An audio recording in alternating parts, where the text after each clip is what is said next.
Hi, I'm Brittany Pacheco, Hi, I'm Franklin Cooper. and we are the Watchers in the Basement. Welcome back to our channel, and welcome if you are new. Consider subscribing to our YouTube channel. We really enjoy coming live to y'all with these pod reviews, and today is no exception. Today, Frank and I will be discussing season 2, episode 3 of Interview with a Vampire. And Frank, this episode was entitled "No Pain."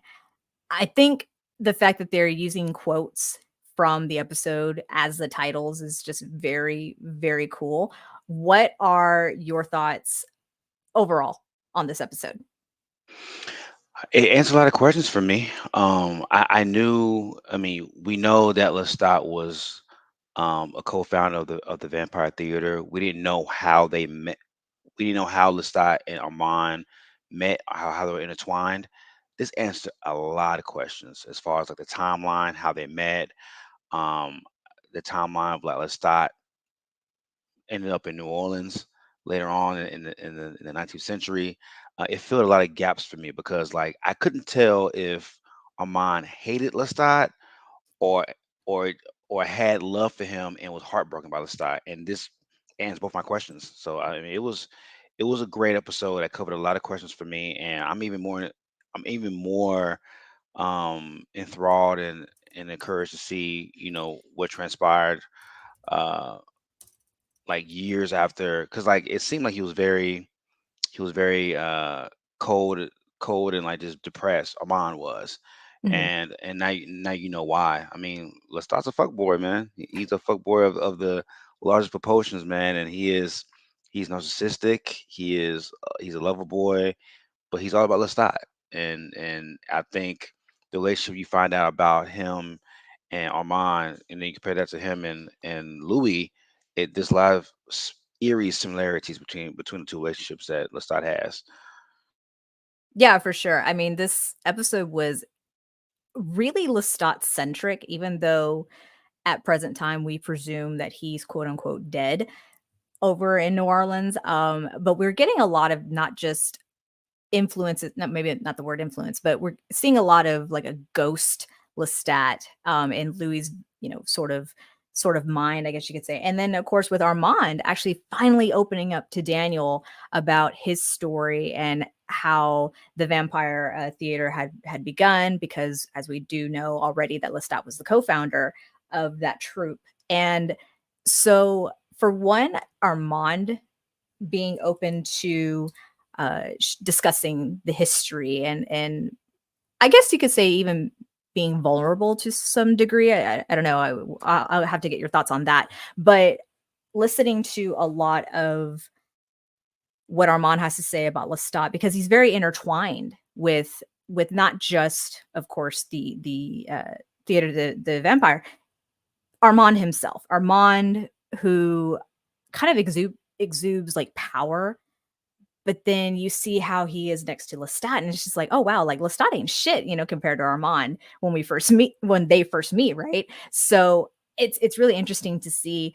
But this one line that Daniel says during the interview, I think really just, I don't know why Siri is like talking to me in the background. This is really weird. Sorry, y'all. But it seems that Daniel kind of like sums up this episode with the simple question of, how do vampires hire from Google? Not how did Lestat break his heart regarding Armand. So yeah, what were your thoughts on that line, Frank? This is classic Malloy, man. Like I think he hides a lot of his fears and a lot of his like very much like he deflects a lot through fear and through his jokes. And I think it comes out with his sarcasm. These are two very powerful vampires you sit in a room with, and the average human being would just quivel in all that power and just shrivel up. And he finds ways to deflect and like not show his poker face, of like him being very very fearful of like what they could do to him, if he strikes the wrong chord. That's for sure. And Frank, I know that you're experiencing a little bit of video issue right now. So if you want to take the opportunity to uh, log off and log back in. That's cool. I'll keep it going. Don't worry. I got you.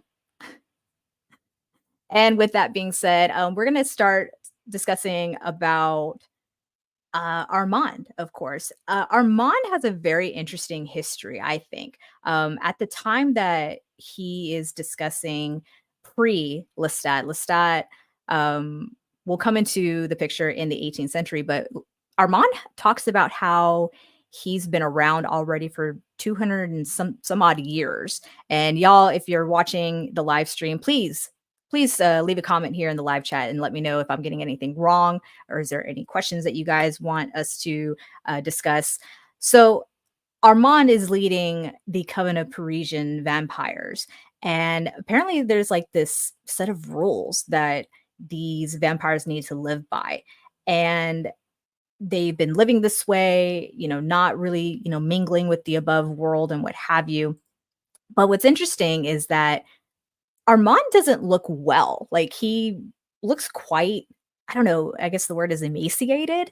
And the entering of Lestat in Paris now in the 18th century, um, it awakens something in Armand. It awakens something that he hasn't sensed in quite some time, and that is the blood of Magnus. Magnus is another vampire that we haven't fully been introduced to entirely. I don't believe, I don't recall. Correct me if I'm wrong. But with that being said, Magnus's blood runs through Lestat's veins. And I'm going to welcome back Frank here in just a moment. Frank, we're talking about how Armand in the Parisian coven, he looks very emaciated. He's been leader of that coven for quite some time, but he is awoken. Not I say awoken, but he recognizes the blood of Magnus when Lestat enters Paris. What did you think of Armand? I mean, compare and contrast. We see him, with Louis today. He's very like powerful and like very well taken care of, what have you. But then you see that side of him that looked very impoverished. Like, what were your thoughts on all that? It just showed me that vampires go through different stages of grief, depression, anger. It just seemed like a going into that scene. It looked like a long period of just like he looked out of love of like running that coven. I don't know what sparked that, but it looked like he went through a drought of just kind of like disengaged. And I think Lestat and like feeling that power of Magnus's blood and Lestat as he just scurries into that city, it reinvigorated him. It gave him purpose again, of like coming across a vampire that's so I mean, he's not more powerful than him, but like somebody that just caught his interest of like that was different from what's around him in the coven, and I think that gave him enough of that giddy up to like be like, you know what, let me snap out of this depression that I'm in. Because he looked like he was just unsure of himself running that coven. I don't know, it was just like a confidence or just like lack of fatigue or just fatigue of running that coven, that Persian coven for as long as he has, but he looked bored. And I think as for as long as he's been around on this planet, I think vampires and just people in general, you go through a mundaneness of like everyday life, and to be around for as long as he had lost purpose. I will agree with that. But I also would like to elaborate by saying that because Armand has been governing this coven for the X amount of years, under these 5 laws, right? There are 5 laws that these vampires have to live by when they're given the gift, right? And the fact that Lestat was out in the open, right? Whether Lestat knew about the laws or not, the fact that he, for one, walked into Paris and he's got this presence. Obviously he's got Magnus's blood running through his veins, but he has like this presence that I think it's safe to say, and I want to get your thoughts, threatens Armand and the governing of the coven that he has had for the last, 200 something years or so. What do you think that is, if it's more of like a threatening sort of presence, not so much like, oh, like, I'm bored and now this guy's like walked in and has brought new life into it, but it's like, oh, no, no, no, this guy's about to fuck up everything that I've worked so hard to keep in place. What are your thoughts on that? I would agree with that, but then he gave up the coven so easily when Lestat after they had it out out in the alleyway, and Lestat comes in with a big ass cross talking about gods don't exist, you are the gods, and all of this. Like it's like the coven just swayed from one direction to another, and Armand had no interest of trying to keep it together. I felt like for Amon, he was looking for an end of like ruling that coven, and Lestat was a perfect end to that because he didn't put up a fight.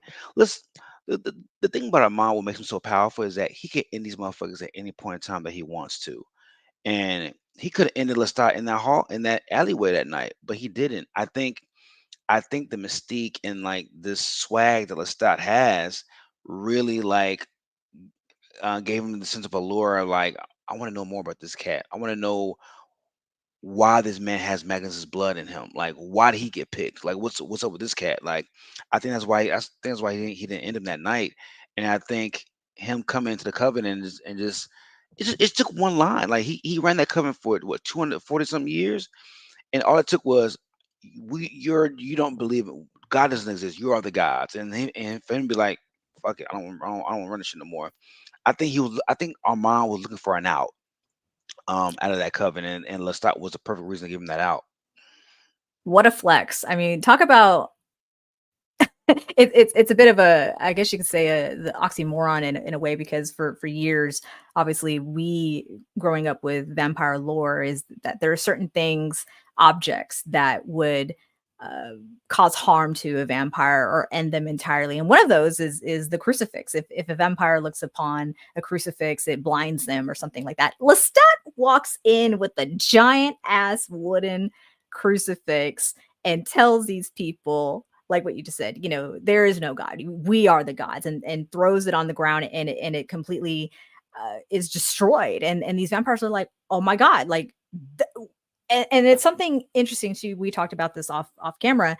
The fact that a coven believes so deeply in a god, which is uh, not something that's typically, I don't think, from what I remember growing up watching vampire movies and things like that, if there is a deep understanding or deep love for God. Like, what are your thoughts on that? The vampire shows that I've watched, like True Blood, Enemy of Vampire, the original movie, they their human form were like religious, or some of them were religious. Once they became vampires, they worshiped the damned.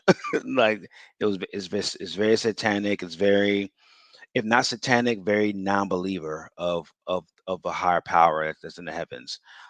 So for this coven and in this world, for the soulless of the damned to be so such followers of God, and maybe it's something that they held on to the humanity, bringing into the dead as well. I mean, that could be a thing too, because even with Louis, like, I mean, Louis's family in season one, they went to church every Sunday. I mean, he wasn't a pious man, but he came from a Christian background. His brother was a devout radical follower of of the Lord. But I mean, he never damned it, but he never was a big follower of it. But even in his past in his vampire life now, he doesn't give any sorts of emblems or sentiments of like being enthralled by the damned. So this incarnation is very interesting of how they still cling on to that, and how because even Amon doesn't look like he's all about that either. So I don't know where the idea was implemented to the covenant about a higher power, because Armand does not give that vibe that he is. So I think we have an answer to that question, where that theme of religion falls into a vampire covenant. And Pamela here in our live chat, thank you so much for joining and watching and leaving this comment. And Rice was raised Catholic, and that theme is an intricate part of the Vampire Chronicles. Louis was Catholic, not Christian, so New Orleans Catholic race. So that makes a lot more sense. With the author putting a lot of like herself into the story, if I'm not mistaken, too, that Anne Rice wrote Interview with the Vampire. It was over the grief of the death of her daughter, who died very, very young, I believe, from cancer. So in the novel, like Claudia is kind of centric around, that of her late daughter. So that makes a lot more sense. Thank you once again, Pamela, for that explanation. Um, it is very interesting, though, regardless, that powerful statement and gesture that Lestat gave pretty much just destroyed the coven, right? And you're right. Armand said that Lestat, said and did the things that Armand had wanted to do for half a century, and so it just took one person to take the bull by the horns and just run with it. And let's just face it, Lestat is a loose cannon, right? He's a loose cannon, but needs to be reined in, right? These 5 laws that the vampires all have to live by. One of them that Lestat obviously broke, and was that revealing his true nature to a mortal and not ending that mortal. He took a mortal lover, right? And this is where shit really goes down between Armand and Lestat. And to show how powerful Armand is in that moment and how much Lestat wanted to be that powerful was amazing. So Frank, let's kind of count it off. We saw in that moment in that alleyway, all the humans froze, like just in that moment. Armand did that. Um, Armand tossed around Lestat like a freaking rag doll. Very strong. We knew that already. We knew that vampires are very strong. Uh, we also saw later on that Armand can wield fire out of his hands. So for Lestat to see like what is this like? How are you doing this? I don't have these powers, and Armand's like, you will. I will show you. I'm like, whoo, my goodness. What did you make of that scene? He looked like Magneto times 10. Like it was like he had no weaknesses. I didn't like. I'm like, bro, like you froze. Did he freeze time, or did he just freeze frozen people around him? That's what I want to know, because like, Yeah, those are two different things. So yeah, I'm those, not entirely sure. like I don't I mean, I read the books a long time ago, so I don't. I mean, I read book one a long time ago, so I don't really remember all his powers. But like, yeah, the freezing the people, the fire wielding that you saw, um, and like Lestat's powerful. Like, I mean, compared to Louis, he's inordinately powerful. But like, to see him just get thrown around like he was a newborn vampire was crazy. Mhm. And like for Lestat, for as not, this is how I know narcissism lies strong in Lestat. Lestat was not scared when he got overpowered and thrown around like a rag doll. His thought was, what can I do to get that power? Because that's what I want. You just Mhm. whip my ass up and down this cobblestone street. Now I want to know how you did this shit. There Yeah. wasn't an ounce of fear in his heart. That's what tricked me. That's what like drove me. Like that's how I know his narcissism is so real that anything you have and that precedes my power, I want, motherfucker. You put it so eloquently. Yes. Well, in lieu of not possessing that power just yet, Lestat does come up with the idea to basically birth the Théâtre des Vampires. And y'all don't come at me for my poor excuse of a French accent because I don't have one. I don't speak the language. But at this point, Lestat and Armand are like a thing. They the Parisian vampires come together to put themselves on display as themselves basically, right? And but using theatrics and entertaining people, but they're openly killing people in the guise of belief is protection. And Lestat um puts it this way, that audiences are gullible, giving them cover to do with mortals as they please. And it goes back to this whole theme that Daniel is trying to find out with how do vampires hide from Google? For someone like Lestat who just is on, like on no matter what, behind the scenes, in front of the scenes, it doesn't matter. He's always on. How do you not have a presence on the internet? How do vampires stay so hidden when this troop of vampires did so much to be themselves in front of other people. So let's talk about Daniel and the research that he's doing, of course, with the interview with the two vampires themselves, also having little quips with real Rashid, which is hilarious. But there was a new character that was brought into this episode, Frank, and that was one played by Justin Kirk. I don't think we got a name of this character, but Daniel is having sushi, I think. He's having food outside of the compound, if you will, and he's engaging in conversation with this one gentleman who seems to know a lot about who Daniel is and what he's doing. Talk about that. Yeah. So I know in the Prince Lestat book there was a group called the Talamasca, which was pretty much to give you a comparison, like the Marvel version of Shield is to like extracurricular, super powered, supernatural things. That's what the Talamasca does. They monitor it. They keep tabs on it.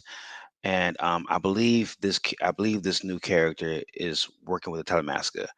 And from what I've gathered, it looked like Malloy wasn't the first person to like try to like, I guess, extract information. Um, I think he's the third or fourth writer or third or fourth person to ever like try to interview vampires and like failed. And this character's pretty much saying, you know, I can help. I got you. Like if you need help, I have a wealth of information about what's going on, what's been had with the supernatural. And I think we saw Easter eggs of like witches and like and other supernatural beings in those files on his laptop as well. So it was kind of just you couldn't really see it, but I saw a couple of files on there that alluded to a bunch of things that in that world like the Witch Covenant as well on those files. So it's going to be interesting to see how much they play a role into this. Um, but in the books, like the Telemassacre was created by a vampire. that, that's that's the most interesting element there regarding that group. So I would love to see where it goes in the show adaptation of this. The irony behind all of that. We've said it here already a couple times on this pod, but for those who may be joining us for the very first time, Frank and I obviously love this show. We watched all of season one. We did a complete season one wrap up review of Interview with the Vampire. It's been years since we've read the book, so we're not as well versed as many of you out there. So anytime you guys can share your insight and corrections, we really really welcome it. And so this information that you're talking about with this organization who seems to be monitoring the supernatural to me is like, okay, that's new information for me, but it makes total sense. We're in an Anne Rice universe now, right? And any hints of, witches and other covens and such makes total sense. Now, and you're right to say that there was a lot of like quick like visuals that if you didn't see it the very first time, you'd have to go back and rewind and like try to pause and what have you. I don't really like that with the show because it's very it's happening way too fast for me to see in general. But the idea that this guy told Daniel Malloy, "Hey, I know who you are. I've read your books. I'm aware of what it is that you're doing. We also have your surveillance and you're basically hacked."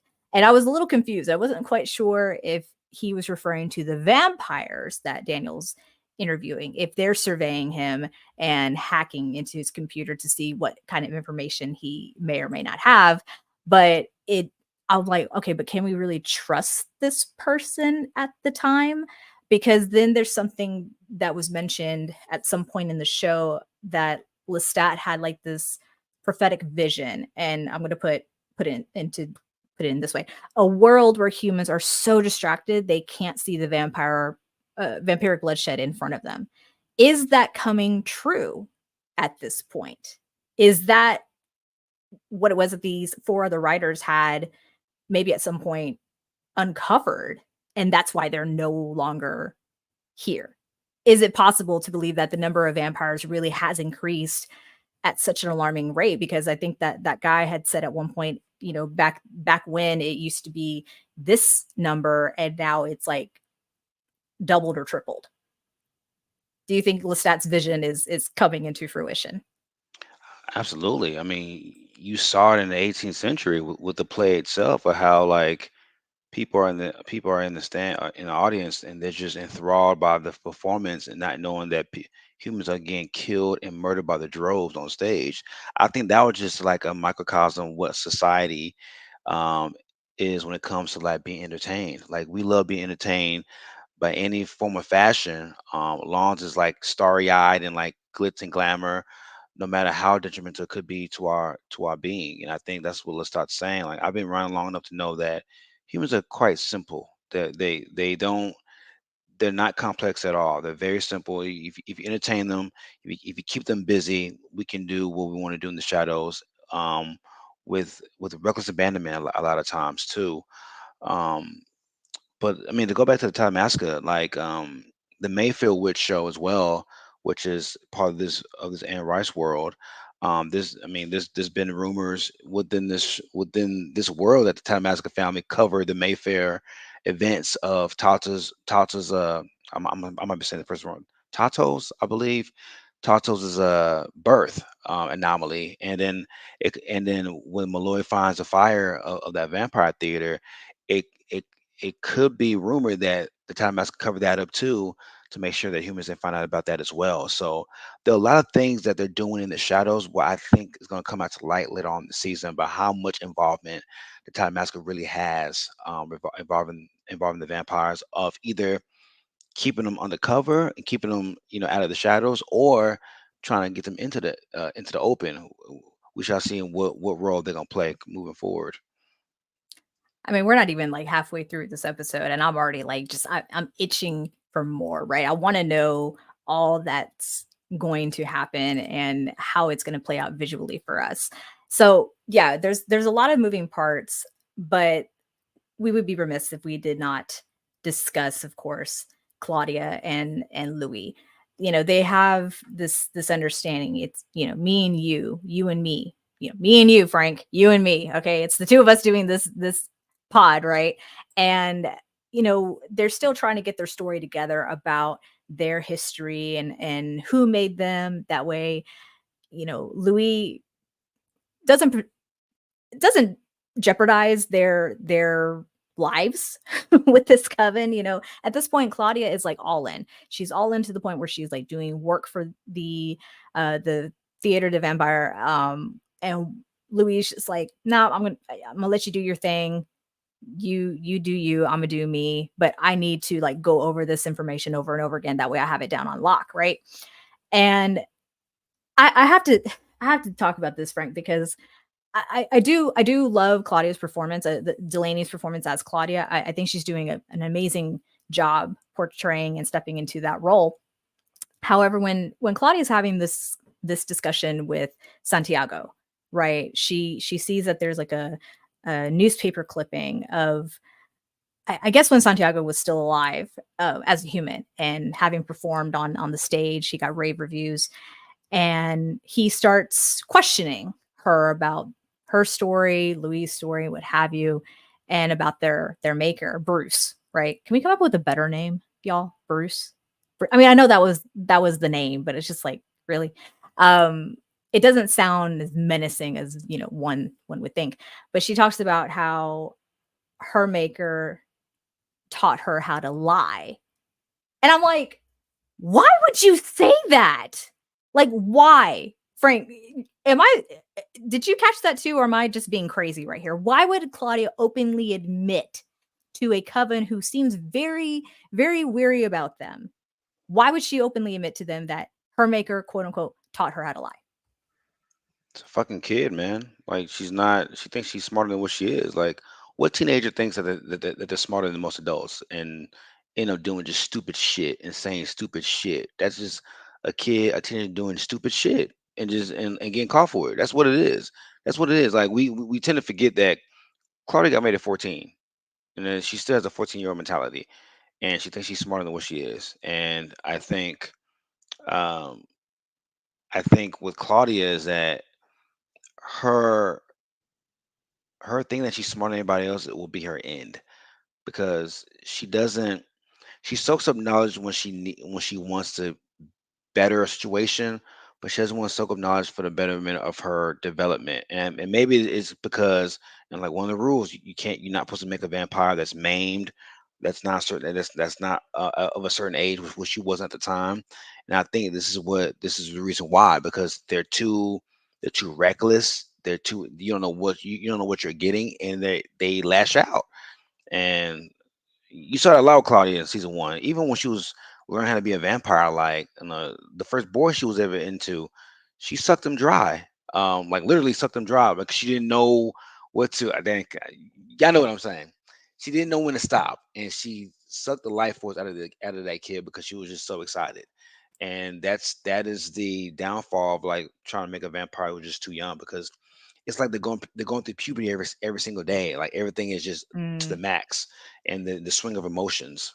Now times that by 100 with a vampire of that age. So Yeah, that's valid, and you're right. She did do things to him.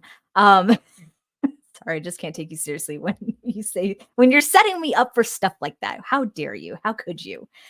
You know, aside from that, though, Claudia is also shown under the stage of where the bodies go in that little kind of like two-sided tank thing, right? One side has you put the fresh meat as it was put, and then the other side has the rats. You've got to like open the door and let them out, and then you have to alternate, right? And we're told the consequences if you don't alternate. Armand's gonna kill you. Like that's all there is to it. That's point blank. I Because don't the understand. You guys make money. Why can't you just get an incinerator? What the fuck? This is so gross.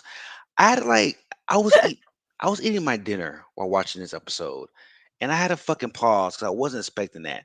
I don't mind killing. I don't mind throat slashing. I don't want to hear about rats eating dead flesh and going from one box to another box. Like, you have money, buy a fucking incinerator, like a normal vampire. What the fuck?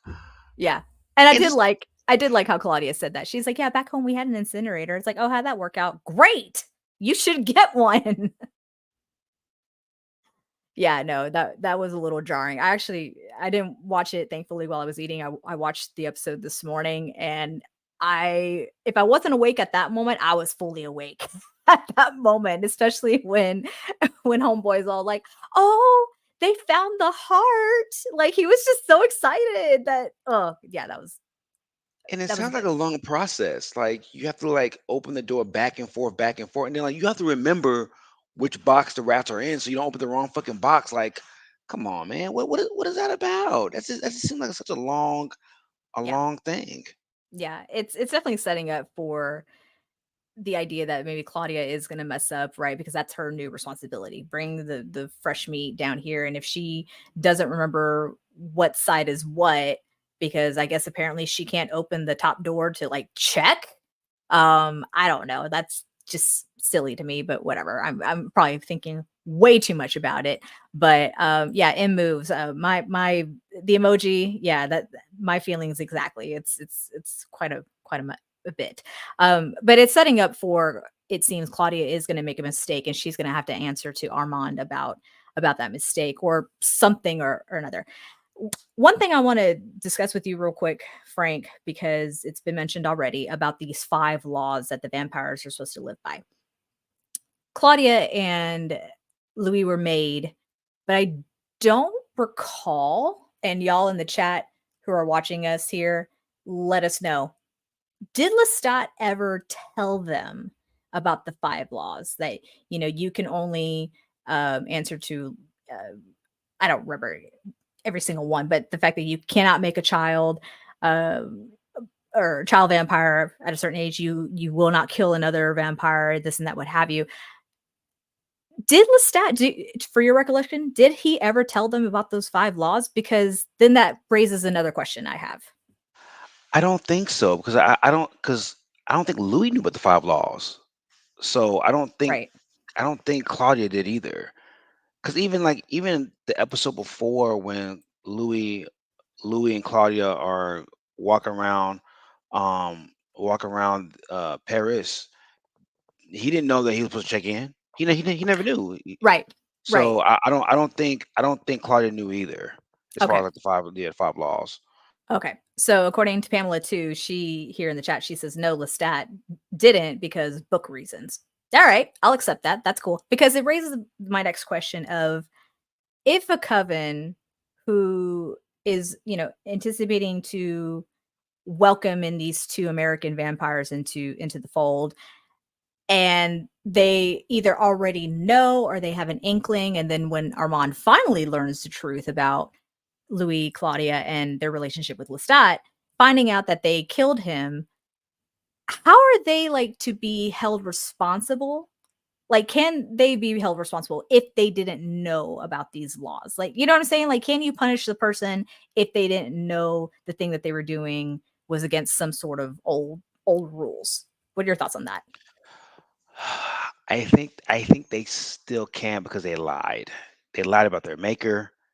They lied about they lied about so I think once you start with that lie, everything you say, in my opinion, becomes null and void. Like we can't trust you now.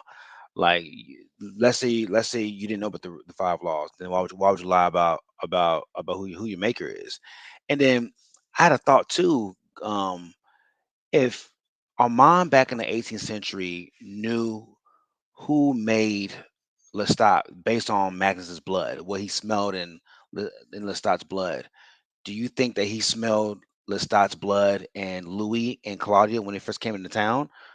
That's my question. And maybe because Lestat because Armand was saying that, I've known for months you were lying. I wonder if he knew from the jump. Because if he smelled Magnus's blood and Lestat, and Magnus is an old vampire, he's an OG vampire, we get that. And Yeah. I know Magnus is not old as Lestat, but I wonder if Lestat's blood was as strong of a scent for Armand to detect when those two vampires came strolling into town. This is why I love doing pod reviews with you because I had not considered that. I love that you brought that to talk about because it does make a lot of sense as to why Armand would have suspected that the two of them were lying from the jump if Lestat's blood like flowed through their veins, right? Or if he could penetrate through at least Louis's mind to learn the truth of things. Claudia has a pretty ironclad lock on her mind, it seems. She's very talented in that way. But yes, that would make a lot more sense. Like if Armand could have sensed Magnus's blood in Lestat when he first entered Paris, then it would seemingly make sense for him to sense Lestat's blood, perhaps in both Claudia and Louis, because he had been with him for 150 years intimately. I would think he would know. Definitely, that makes all the sense in the world. And Pamela here in the chat did say Lestat did warn them not to go to Paris, and I'm glad you brought that up, Pamela, because that segues into my next topic of conversation.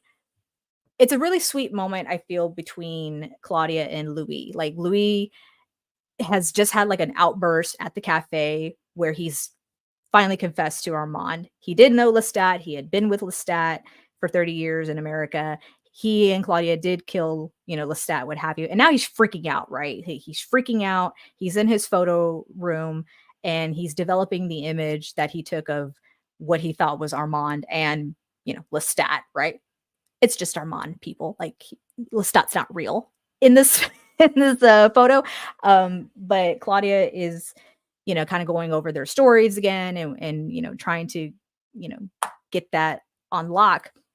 And they're about to go to bed, and she starts like sharing a moment with Louis about what her relationship was like with Lestat, right? And how she did say that Lestat said the European vampires were vicious. And she's like, I wish he had said that more so than doing the things that he did and saying, it's because I love you.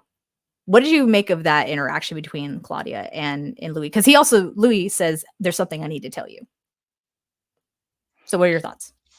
I think Louis, and I said this before too. Louis is to me he's more human than vampire. And I think it's evident when it comes to his mental. Like he's broken and he does not have the power to like compartmentalize and keep things in a still trap like Claudia can. And I think that's you're starting to see him unravel from the guilt. Like you see a lot of things in Louis that you don't see in vampires normally. Like vampires don't feel guilty. They're murderous machines. Like they don't they're sensual. The sexually ambiguous. They're murderous. They're narcissistic in a lot of ways. They do what they want to do. And Louis is none of those things. And I think Lestat made him more vampire than what he is led to show you. And I think will it stop being gone? He doesn't have an identity. As in episode two, I said the same thing. Like his identity, he is what you call a conformer. Like whoever he's with, whoever he clings on to, that's what he mimics.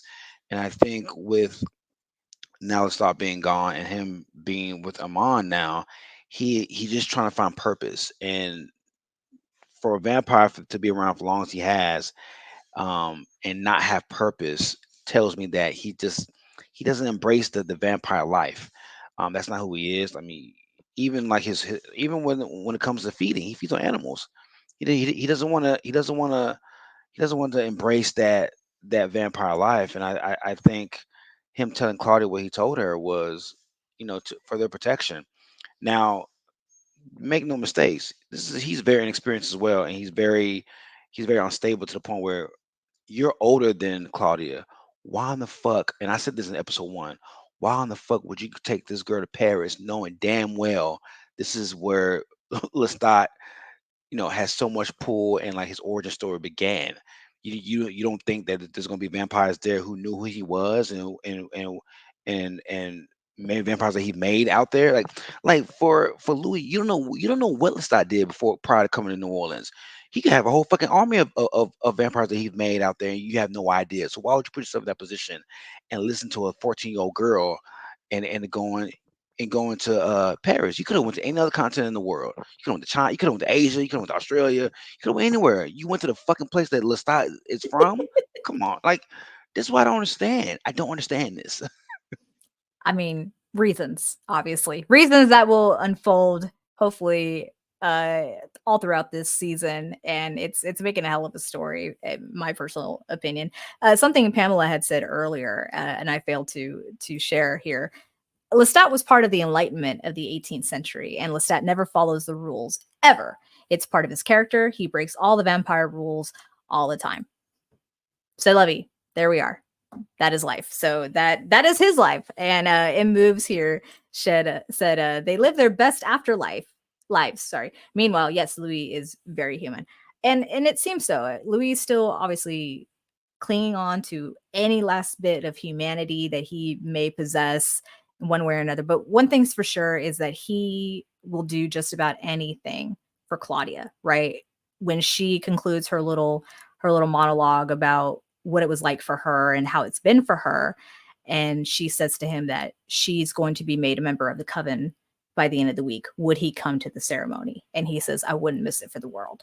So, he still has his inner demons. He still knows the thing that he has confessed to Armand. All the while, he and Armand have been, bonding. They've been going on outings, and they've been, really getting very close. And Louis has potentially ruined their lives, right? Claudia's included. And so the time comes where Claudia is about to be made an official member of the Parisian coven. And before all that, there's a mindful conversation between Santiago and Armand during the performance, where Santiago is basically saying, okay, Louis is here. Why? And what are you going to do about this, Armand? Like, there's absurd details about their upbringing, not upbringing, but their past. And like Santiago is challenging Armand, it seems, like as if he's almost the master of the coven and not Armand. Like that was a really kind of like a coup about to happen. What did you think of that whole interaction? You know what I gather from that? I gather that Armand has empowered Santiago to kind of be the second lieutenant of the coven, to be like when Armand is like maybe bored or distracted. Just because you're old and like you've been around doesn't mean that you don't escape the quals of like boredom and like imperfectness. Like Armand is old, but doesn't mean that he is not one who is flawed. And I think Santiago keeps not him centered, but he keeps the core values of the covenant first. And I think that's why he empowers Santiago to be that second lieutenant, to be that voice of reason. Like, Okay. hey man, like when push come to shove, I know you're the OG man, but like, look, I'm here to wheel you back in when things don't look right. And right now, man, things don't look right. Which which is interesting because Santiago seems to be the youngest in the coven. So for someone who is still brand new, it seems compared to the rest of the members, he's over here like calling out Armand and saying, "Hey, because Louis went and killed someone in the alleyway or in the park or whatever and left his body there, now we're potentially going to be exposed. What are you going to do about it?" Like that's just wild to me that like low I say low man on totem, but the youngest is over here telling the fucking master, It's "Hey, ballsy. it's ballsy." It's ballsy. Yeah. Yeah. I don't think I would have gone that. I don't think I would have gone that route about Santiago, but I think I think the only reason why he went that route was because a mom probably empowered him, to be like, you know what, man, I need you. You are one of the voice reasons of this coven. You are the leader of this. You are the lead actor of our show. You run this operation on stage.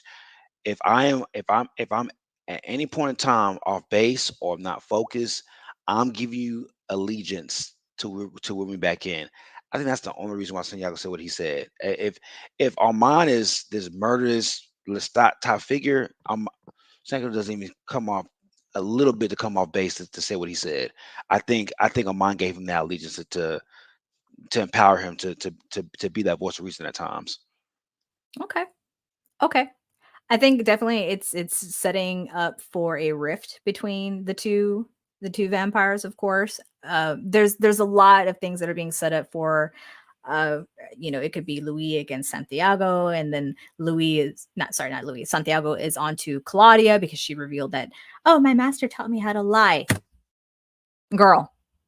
Anyway, obviously the connection between Armand and Louis is still growing because now he's put in between a rock and a hard place where I need to correct the thing because I've been challenged by it, but I also don't want to hurt the man that I said I'm not going to hurt you.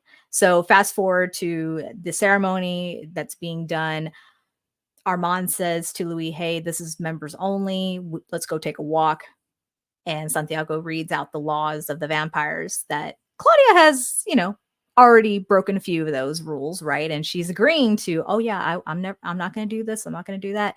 All the while, we see Louis and Armand like walking through, I guess it's the sewers of Paris, and they're having this conversation. And hey, like Louis kind of already coming to the conclusion that he's about to die. He's about to die here in the sewers. Armand's wielding his firepower in his hand, but Louis has Claudia on the mind. Take care of her. Like don't belittle her. Tell her she's beautiful and this and that, what have you. And I'm thinking, oh my god, like that last bit of humanity that's still in Louis is coming out strong in this moment. Did you think at that moment, while it seems that Louis is about to meet his demise, that Claudia may too meet her demise, especially when all the vampires like had their hands on her and like welcoming her into the coven? Did you think it was going to be like a double cross? I thought she was done. I thought she was about to get ripped apart. I really did, especially w- prior to what San Diego was saying about what we are going to do about this. I thought she was done. I mean, of course, we know Louis is alive because he's in present day talking about his story. But um, I love a line that Armand said in the sewers to Louis. He said, "The most powerful are sometimes the are the most weakest." Um, and when he said that, I was like, "Oh, that fucker's in love. Oh my God, he's gonna let him make it. Who? Because who says that line if it's not to show grace and not show grace after? And he showed grace. Like he's like, the times that we spent together over the last few months or whatever. you've affected me. You affected me in this way to where I don't want to lose you. I don't want to, cause more pain for as long as I've been alive. And he said even earlier in the episode, like he hadn't uttered the words "I love you" in over 100 some years because since Lestat ghosted him.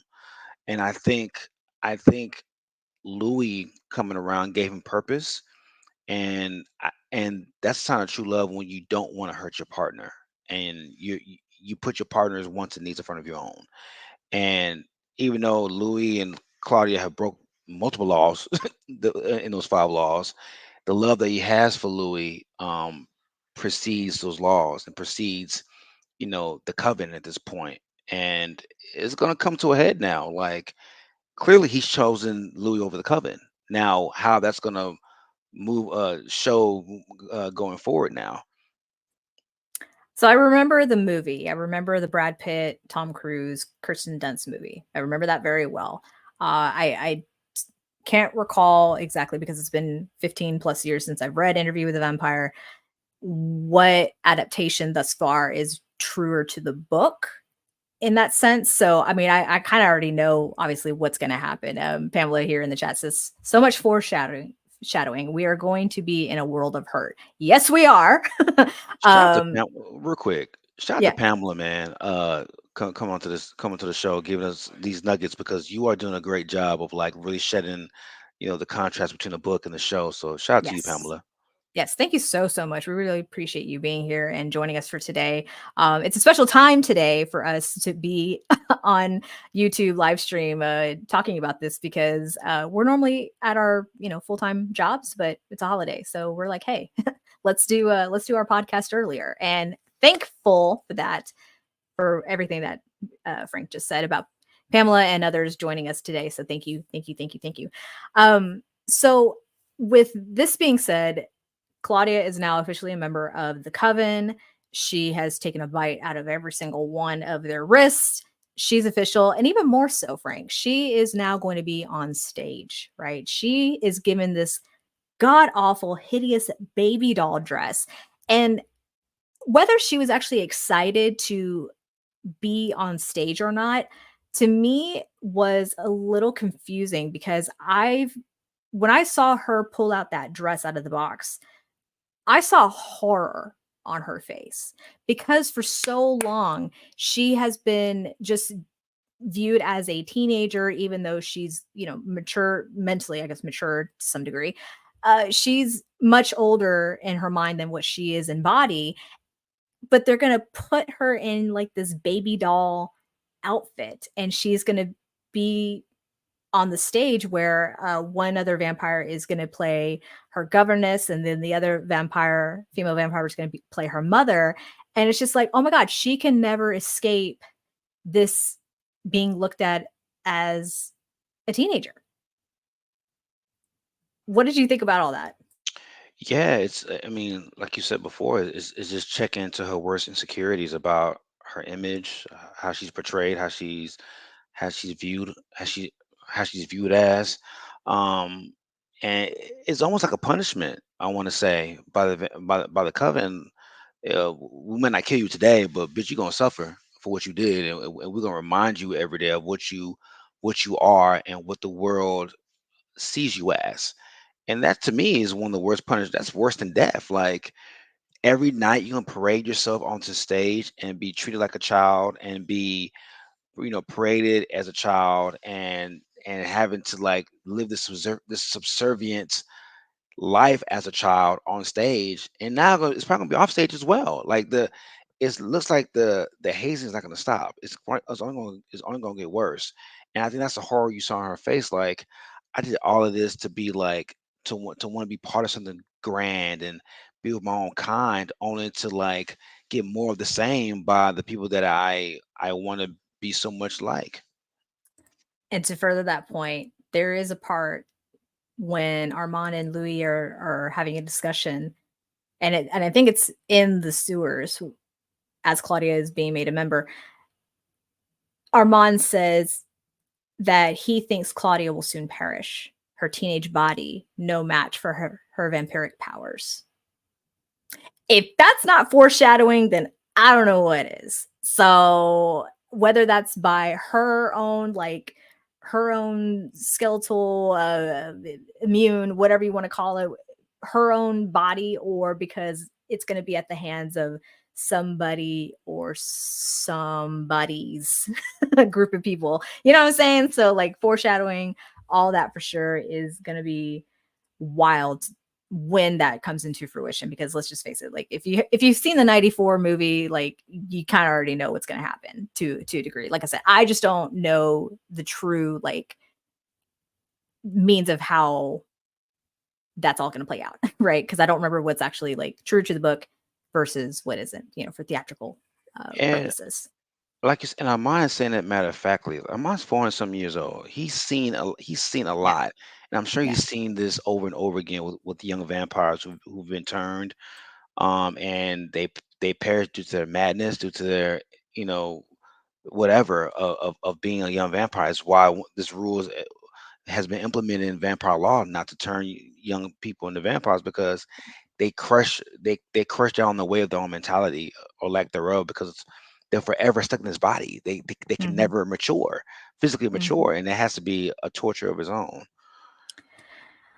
Yeah, and I think the torture will continue, even with Louis, because even though Armand did not take his life at all in the sewers, he Armand takes him back to his building, and they share a kiss above ground. Like finally, these two vampires who have been just all about each other finally share a kiss, and when Louis breaks that kiss away to enter his apartment, he looks back at Armand and says, "Are you coming upstairs?" And sorry, I just blanked out for a second. Sorry, my brain's firing off faster than I can speak. It's like, well, do you want me to go upstairs? And it's like, well, that depends. Are you going to kill me? And we see Armand and Louis enter the building, and scene. So what an episode, Frank. I mean, it's not like all blood and guts and what have you, which we've seen in the last couple of episodes, of course. But in terms of story being written, and we're progressing with all of it, and still very Lestat centric, even though he's presumed dead. It is just interesting to see how these characters are developing and what double crosses may ensue in future episodes. So, Yeah, I'm so excited for this season. I do Armand. I'm just more enthralled and intrigued by Armand by every scene that he's in. This dude is killing it, man. He is killing it as his character. He's, in my opinion, so far, he's the MVP of this season. mhm. Um, to speak more about him in the Coven, I think Claudia's demise is going to be more so on vampire law more than what Amon can control. I think with the Coven, you can only do so much to protect vampires, and I think with the Coven, what Claudia and what Louis did, she's going to have to pay for that. And I think I don't think even with Amon's prestige and his immortality, how powerful he is, can even get away with that. I think law is law. If those laws have predated Armand, they will be around when Armand's long gone. I think Claudia's going to have to pay for that. So Yes, I agree. I wanted to also ask you one last thing before we get out of here, Frank, because it's seems to be kind of a, I don't know why it's so important in this episode, but there's art dealings being done, and this Francis Bacon triptych is being considered for purchase, and I'm just curious because of what that triptych is. Without really going too far into it, do you think that's going to play some bigger role in this episode, in this season, rather just the symbolism behind it and all? Is that like the visual representation of what it is we're about to see? I'm not even gonna lie. I didn't know what was going. I mean, I know that there was a sale going on, but as far as in the grand scheme of things, what it means, I don't know what it is. I can only speculate. I think whoever's trying to buy it is probably part of the Talamasca mine, maybe, and that's their in probably. But as far as like, I'm just guessing. I have no idea. Like, I mean, I know Armand comes from money. I know he has a lot of money. I think he said he's a millionaire, not a billionaire, but he's a millionaire. He said to Mr. Malloy. So it could be more so on the buyer than than Armand and Louis. So Well, okay then. Yeah. I mean, as someone as I've studied art history, all throughout college and what have you. So to see I think the proper title for this triptych is Three Studies for Figures at the Base of Crucifixion is very interesting in general. So I feel like there definitely is some symbolism behind all of this. And I'm very curious to see as to who the buyer may be, if it is going to happen or not. But I think it definitely foreshadows a lot what's happening for the season. Overall, this episode was incredible. Loved I love all the interactions between these characters and continually giving us a masterclass performance is one Jacob Anderson, who just, my God, like who would have thought Grey Worm from Game of Thrones could fucking deliver in this drama series? Like, my God. Like, were you at all surprised, Frank, when we first saw him in season one, like just his level of acting skills? yeah, because Grey Worm is it's such a, it's not layered. That character is not a layered character. It's very limited as far as output of the character. You didn't see too many stages of Grey Worm in Game of Thrones. You see, dude, you're seeing a master class of acting on this summa cum laude level of like what Jacob Anderson is doing as Louis D'Lo in court. Like, he is killing it. And I didn't see this coming. I haven't seen Jacob Anderson in anything else, but and like Pamela said, they're all delivering. Like Sam Reed, like all these actors are delivering. This is, and I think I said this last week. I watch a lot of shows. Very seldom, very rarely do you see every everybody in the cast hitting all cylinders. Like, there's always like one weak link in the cast. Like, I could do without that role. I could do it. I could do it without the performance. Nah, man. Everybody is killing on here. Ben Daniels is a great actor. Like, that guy's a legend. To see people like Sam Reed and like Jacob Anderson and like people like that rival the output that Ben Daniels has done in his career tells me that this cast and the people who put this cast together knew what the fuck they were doing. For sure. And I think we said it on the last pod. For me, like HBO is like up here.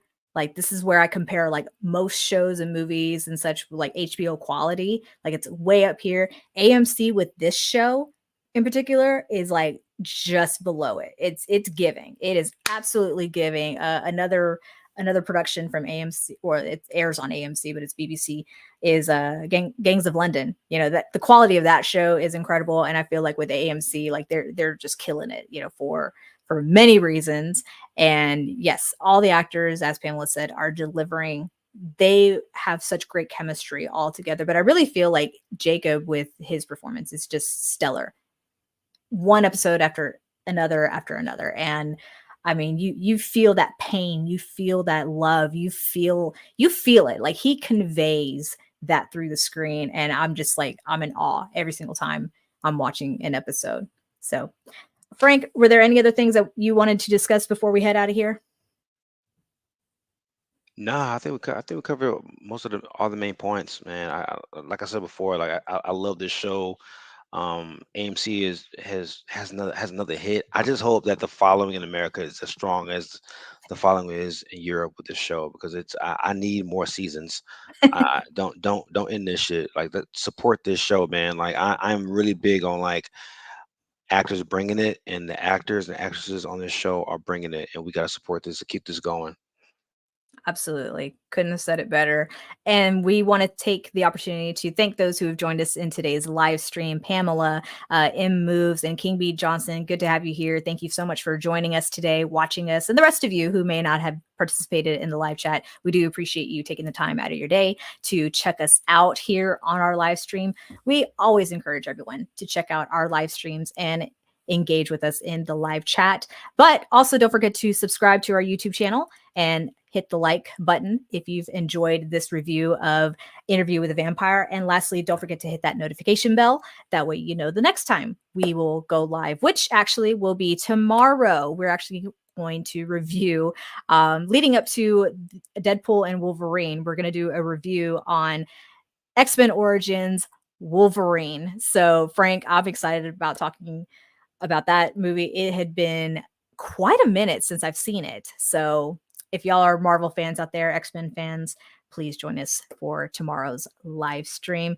And lastly, don't forget to follow us on Facebook, Twitter, Instagram, and Threads, all at Watchers Basement. Use the same hashtag, Watchers Basement, to help grow our audience. And if you're not into video podcasts, we've got you covered with audio podcasts available on Apple Podcasts and Spotify. Be sure to give us a follow over there and give us a 5-star rating. So for Frank and for myself, I'm Brittany. Thank you so much for joining us for this latest episode of Interview with a Vampire. We'll be back next week to talk about the next episode. I'm so excited. Y'all have a great day. Enjoy your time. I'm on for life.